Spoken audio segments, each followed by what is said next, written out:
in their countries of residence. So please join me in welcoming Dr. Qadri to the podium.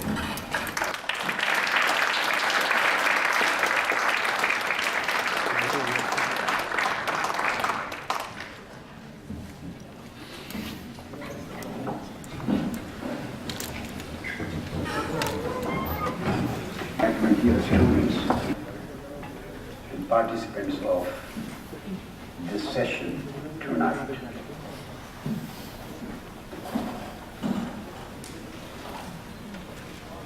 I feel extremely honored. Session of law and being student of Islamic studies or Islamic legal science, I think you will be aware of the fact that this particular subject of Islamic international law, Islamic international law in Arabic is known as Ahkam al-Sayyar, and in modern Islamic terminology is known as Al-Ahkam al-Dawliya. It is further divided into two branches, public international law and private international law, as this division takes place in Western or overall the science of international law. Public international law is known according to Islamic terminology as-Sayyar-ul-Kabir, al-Ahkam as-Sayyar al-Kabir. And private international law, according to Islamic jurisprudential terminology, is known as Ahkam al-Sayyar al-Saghir. The first proper, comprehensive book written on public and private international law in history of Islamic law was the book compiled by Imam Muhammad bin Hassan Shaybani. And he was the most eminent student of Imam Abu Hanifa. Imam Abu Hanifa dictated him the basic laws, rules, commandments of Islam, and details regarding the public and private international law, and he compiled them in the form of the book. The first book he wrote on this subject was As-Sayyar-ul-Kabir, in the public international law. Second was As-Sayyar al-Saghir. Then these books were compiled by Shamsul-A'imma Sarakhsi, along with the commentary, and it's known as Sharh-ul-Sayyar. I'm talking of 2nd century of Islam, I mean 1300 years before. Then Shamsul-A'imma Sarakhsi wrote its commentary in 4 volumes, and that was much more comprehensive at that time, in 1111 to 1200 years before than now. That was much more comprehensive than the Companion on International Law written by Oppenheim or Stark or other modern international law scholars and writers. Then other 5 books, Al-Ziyadat, Al-Maqsood, Al-Jami'-ul-Kabir, Al-Jami'-ul-Saghir, and Al-Sayyar-ul-Kabir, Al-Sayyar-ul-Saghir. All these 6 books is very identical to the status of non-Muslims when they live as minorities in Muslim majority lands. This is a very interesting thing that in the beginning, the first few centuries, maybe 5, 6, 7 centuries, it never happened that Muslims migrated to non-Muslim lands which were ruled by non-Muslims, which has been never addressed directly by the classical scholars and Islamic jurists, because the period when the books, classical books on Islamic law and Islamic jurisprudence were written and were compiled, this situation had never arisen. This situation never arose. Rather, for the whole 1,000 years, because always Muslims used to shift to other countries or migrate to other countries where the Muslim rule or government had already expanded. The companion, their followers, and then their followers used to migrate from Mecca and Medina. They migrated from Hijaz, from Mecca and Medina, but they migrated to Basra. They migrated to Kufa. They migrated to Baghdad, where already Islamic rule had been established. They migrated to Syria. They migrated to Egypt. And then they migrated to Central Asia, for example, after the expansion of Islamic State took place, and Islamic rule and Islamic law was already enforced there. And so whether they migrated to Central Asian states or they migrated to Istanbul, which was known to be the eastern part of the Byzantine Empire, and whether they migrated to all other the African countries, whether they migrated to Maghreb at that time, Morocco. So already there was the state of Idrisiya state was in possession, it was already had been formed.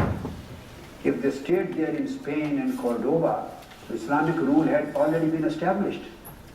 So the Muslim had already gone in 27th of Hijri, in the days of 3rd Caliph Usman. And then the permanent Islamic state was established after the arrival of Tariq bin Ziyad. It was in 93-94. So wherever they went and they started living as immigrants, as migrants, as settlers, they went in Islamic countries where already Islamic rule was enforced. So this situation, and the Muslims were the rulers, and the Muslim had to live there as the citizens of a Muslim country.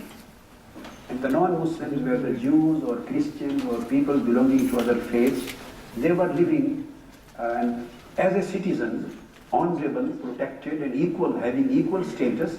They were living as a citizen in Muslim-ruled countries. So they chose a very interesting subject. I was happy to know that they would have chosen the state of non-Muslim minorities in Muslim-majority land. But that is a very easy subject. Books were written on this subject. Dozens and dozens of books were written. Ibn Taymiyyah wrote on it. Allama Ibn al-Qayyim wrote a full-fledged book, Ahkamu Ahl-Zimma. And there were many books, Ahkamu al-Sayyar, al-Saghir, al-Kabir, al-Mabsut, and many other books. Ibn Qudama's al-Muhalla, and Mughni's al-Muhalla, Ibn Qudama's books, and Ibn Abdul Barr books. Books consisting of 30 volumes, belonging to different schools. So not many scholars and jurists had been writing on their subjects. So this was a very good decision not to choose that subject which has been discussed in hundreds of books.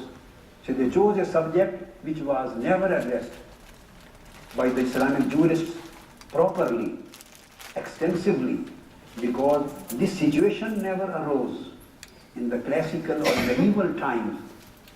In the beginning for 1,000 years almost. This position started just within 2 centuries, when the Muslims lost their own rule and started losing their rule, and the power and the rule shifted to the Western world, and the Ottoman Empire had lost its position, and many other countries were now gradually being ruled after particularly First World War. And even before First World War, the last century before First World War, the people started moving even from Turkey, from Central Asia, from Arab countries for their jobs, for higher studies. And they started moving to Western world, getting good perspectives good future perspectives, the social, the political or economic, and then particularly in last few decades as refugees. So this is a thing which have emerged just now in 1 or 2 centuries. And these were 2 centuries. This is a time or period where the classical Islamic jurist or authorities, this was not their time to write anything on the subject. So we have to find this the answer to this question is very clear in my mind. I have no confusion on that. So still we have authority, although this whole thing belongs to ijtihad. This is the subject of your deductive jurisprudential subject. It belongs to the jurisprudential reasoning. It belongs to your own deductive, legislative or legal topic. But we can easily infer and we can get a proper guidance on the subject from the verses of Quran and from hadiths of Holy Prophet, traditions of Holy Prophet, peace be upon him. Then from certain aspects of the Sunnah, traditions of Holy Prophet, and certain historical, Islamic historical events, some international treaties of peace conducted by Holy Prophet. So there are certain sources, original sources, which clearly refer to this subject. And we can get a categorical and very clear guidance from those particular sources without any ambiguity and without any confusion. So I would start that this subject, as I told, is subject of international law.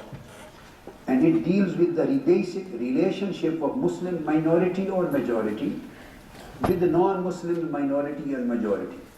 And we will apply it on the subject where Muslims live as minority in non-Muslim majority lands.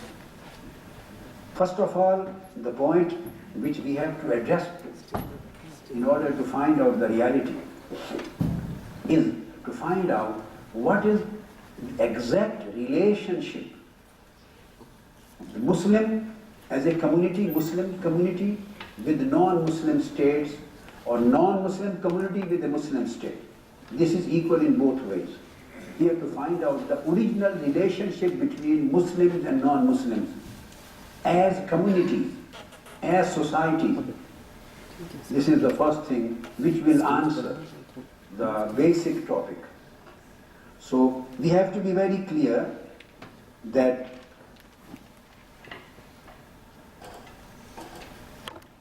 originally some people are confused today, and that's why the Muslim jurists divided the whole world where the Muslims or non-Muslim communities are living. They have divided it into, initially they divided into, some jurists started its division into two boards. They said abode of Islam and abode of Kufr, disbelief. Some of the jurists declared abode of Kufr as Darul Harb. They said Darul Islam and Darul Kufr. This was just a development. The whole science was developing in its initial evolutionary form. And some wrongly, I would say, some jurists wrongly said that Darul Kufr was to be declared as Darul Harb. He differentiated between Darul Ahad and Darul Sulh. If it is a permanent treaty of peace without entering into an act of war, so it was Darul Ahad. And if there was a state of war between two countries, and as a result of this war, or just in the beginning as the war was initiated, so the other country offered them for treaty of peace, and it was accepted, so a reconciliation took place. So if treaty of peace was for a specific stipulated time, after the war had already initiated, just to end up and seize the war, so it was known to be Darul Sulh. So it means it is a temporary, it is a abode which contains a temporary state of peace. And Darul Ahad is a position which contains a permanent or a long time or a permanent state of peace and state of reconciliation or pledge of peace between the two. No war. So these became four categories. Darul Islam, then Darul Kufr, Darul Ahad, and Darul Sulh, the abode of reconciliation. It is known as Darul Musalama or Darul Musalaha. And then I found out, after going through the sources, these were discussed.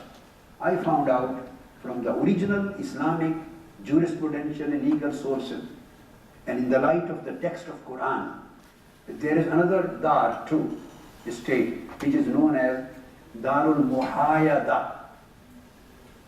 it is Darul Hiyad, Ha, Ya, Alif, Dal, or Al-Muhayyada, like Muamala. So this is Al-Hiyad or Al-Muhayyada. This is the abode of neutrality. So now, the whole coming up to my time, your time. So how do I see? So according to me, all other abodes and countries and lands other than Islamic land, they fall all these other categories, whether they are in the state of hostility, or they are in state of war, or they are in state of a treaty of peace, or they are in state of reconciliation, or they are in state of neutrality. Since all these lands are other than lands of Islam, so to me, that division Darul Kufr comes to its end. It does not exist, because dividing it Darul Islam and Darul Kufr, it would create a mess, it would create a confusion and ambiguity, because there are four categories which fall with other than the states which are un-Islamic states. So I would divide in 5 categories, bringing the development of Islamic international law to your time and to my time as a humble student of Islamic international law. I would divide it that either it is Darul Islam, and then I will come to this, that what do we see by Darul Islam? Imam Abu Hanifa, he has clearly described, and which has been quoted by Imam Tahawi, which has been reported by Imam Shamsul Ayyam al-Tarakhsi, which has been reported up till now, for the last century, up to Raddul Muhtar, all books of Hanafi law, and then other Maliki, Shafi'i, and Hanbali and Jafri law. But particularly this concept was given by Imam Abu Hanifa. He says, but I can quote these references later when I finish this whole explanation. I would say, starting from this point, that the original relationship of Muslims and non-Muslims, the question arises that what is original relationship between Muslim lands and non-Muslim lands, whether Muslims are living there as minority or majority. We have to understand the basic and original relationship between Muslim communities and Muslim lands and Muslim governments and Muslim countries and non-Muslim countries, lands, communities and governments. So the original relationship, that is al-muhayyada, state of neutrality. Every single country originally lives in a state of neutrality. Every state originally is neutral, unless contrary is proved. This is the basic principle, and this applies to every single aspect of Islamic jurisprudence. As we say, al-aslu fil ashiya'i al-ibaha, that the original capacity and original state of every single thing is permissibility. Islamic jurisprudence is that we don't consider everything originally haram. We don't consider everything originally haram or prohibited or forbidden. No. The original state of everything or every act is permissibility, al-ibaha. Unless, and it would not be taken as forbidden or haram unless contrary is proved. Unless it is proved through the text of Quran or the text of the Prophet, peace be upon him, his tradition and sunnah, that this is haram. Unless you establish its prohibition through a text of Quran and sunnah, it would remain mubah. I have written a book on it, Al-Hukm al-Shar'i, on Islamic jurisprudence. It consists of 600-700 pages, and approximately half of it part, and there is full-fledged book on Al-Aslu fil Ashya' al-Ibaha written on Islamic jurisprudence, giving all schools of thoughts and the scholars what they have said, different views on that. But the Quran supports this. Whatever is prohibited, all relationships, whatever are prohibited in Quran, they are known to be haram. Then Quran says, Illa ma harrama alayh. except whatever has been declared to be haram, everything is permissible for you. What has been declared prohibited, everything is permissible for you. So we don't find the positive commandment for permission. It is hillah, is the original capacity. We are supposed to find the commandment for its prohibition. The one who claims anything to be prohibited, he is supposed to provide evidence of Quran and Sunnah on its prohibition, on its being haram. And if somebody is unable to provide an evidence of Quran and Sunnah on its being haram, it will automatically be taken as halal or mubah. So there are dozens of ahadith sahiyah of Holy Prophet, peace be upon him, on this particular subject. And there are dozens of verses of Holy Quran. I don't want to enter into these details. But giving an example, this thing I quoted as an example, in the same way as the original capacity of everything is permissibility. In the same way, whether the Muslim communities are living here or the non-Muslim communities are living there, their original relationship is neutrality. There is not relationship of hostility. Hostility is not the original relationship. War, al-harb, or muharaba is not the original relationship. In the same way, al-musalama, the friendship, the agreement, the treaty, the pledge, in the same way, this is not the original relationship, because these are the things which are known to be the outcome of certain mutual bilateral acts and bilateral agreements. Either hostility will start, it will become state of hostility. It will be known as darul mukhalafa, if there is a state of enmity and hostility between two communities. If there is a war has started, somebody has imposed war on you, then the situation would change from hostility to state of war. It will become al-muharaba, known as darul harb. And if an agreement, peaceful agreement, economic treaty, the social treaty, the cultural treaty, treaty of exchange, treaty of mutual cooperation, treaty of settlements, immigrations, all these things are settled, they will become darul musalama, or it is known as darul musadaqa. Musadaqa, sadiq, friend. Musalama from silm, it is peace. So it will become an abode of friendship, an abode of peaceful association, an abode of mutual cooperation. Or if it is sulh, by the ending of a war, it will be known as darul sulh, sulh or musalaha. So this will be the third position. So you know, again, this is not the original relationship between Muslims and non-Muslims. This was an outcome of a particular situation. So neither hostility is original relationship, nor war is original relationship, nor the musalaha, the cooperation is original relationship, nor the muahada, a specific peace agreement based on peace, a specific agreement or pact or international, you can say, a treaty. It is not an original capacity, it does not exist originally. So it is also an outcome of bilateral act between two countries and two communities. So all these four things are not, they do not fall within the ambit of original relationship between Muslims and non-Muslim communities. So then what is the original relationship? That is the only one which I mentioned, that is Darul Muhayada, or state of al-hiyad, state of neutrality, according to modern international law, and the same does exist in Islamic international law.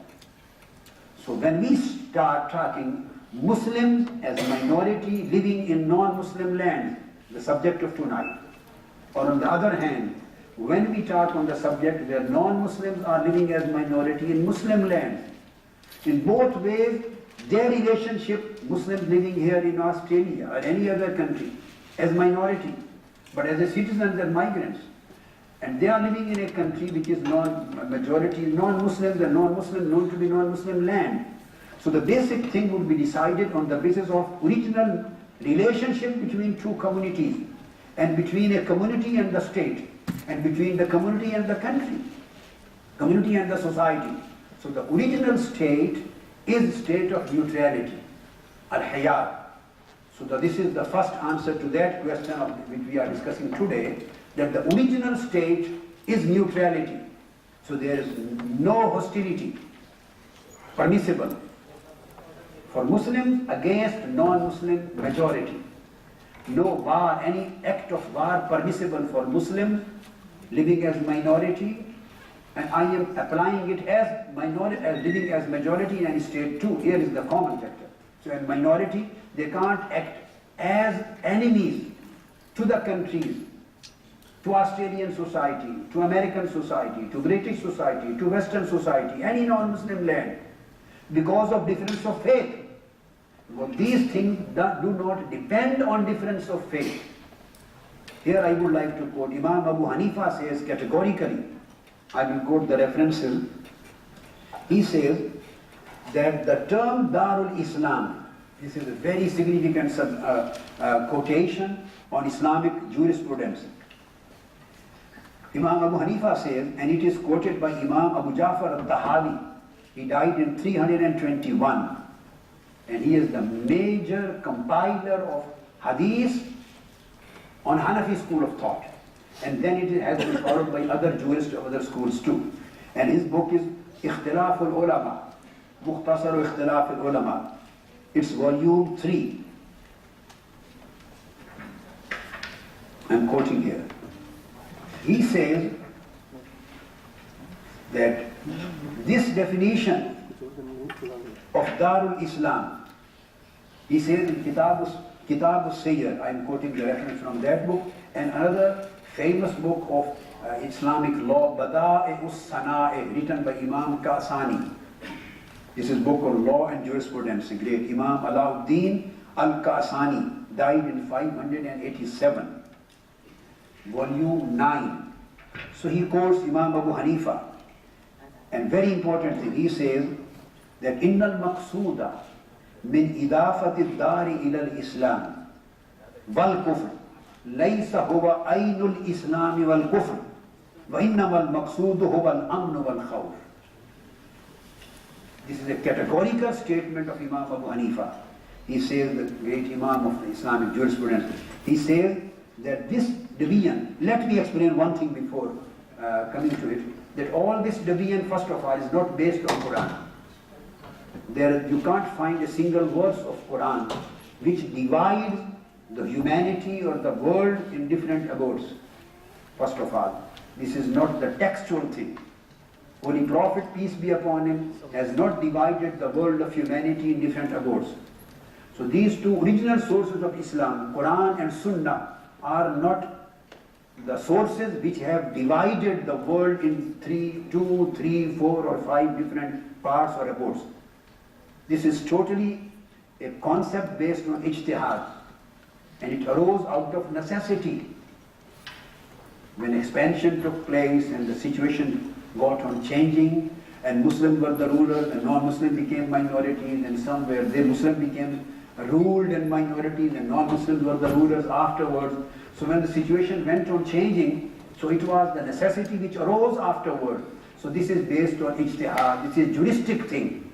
This is not textually Quranic or Hadithic thing. It is not textually Quranic or Hadithic concept. This is juristic concept based on ijtihad of Aimma and Fuqaha.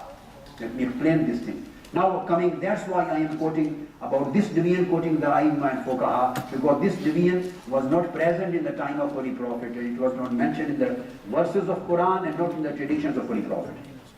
So he said, the senior most jurist, a great eminent student of Imam Ja'far as-Sadiq too, and senior than Imam Malik and Imam Shafi Ahmad bin Hanbal. And Imam Shafi was grand student of Imam Abu Hanifa. He studied from Imam Abu Yusuf and Imam Muhammad bin Hassan Shaybani. And Imam Ahmad bin Hanbal was further student of Imam Shafi, the senior most Imam on Islamic jurisprudence, and student of Imam Ja'far as-Sadiq. So he says that this division, or labeling it, some saying this is a mode of Islam, and saying this is a mode of Kufr.